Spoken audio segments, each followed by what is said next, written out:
Hello viewers, welcome back to new video. In this video, I'll show Instagram story upload problem. When try to upload Instagram story, show this problem: no internet connection and waiting for connection problem. Let's see how to solve this problem. Go to phone setting,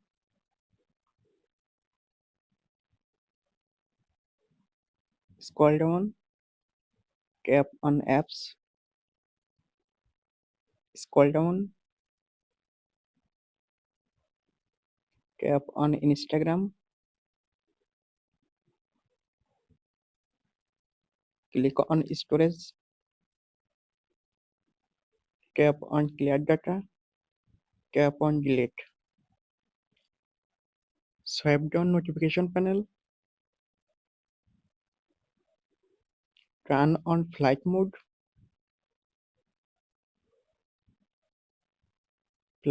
turn on.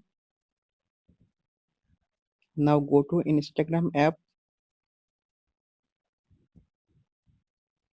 Now upload Instagram story.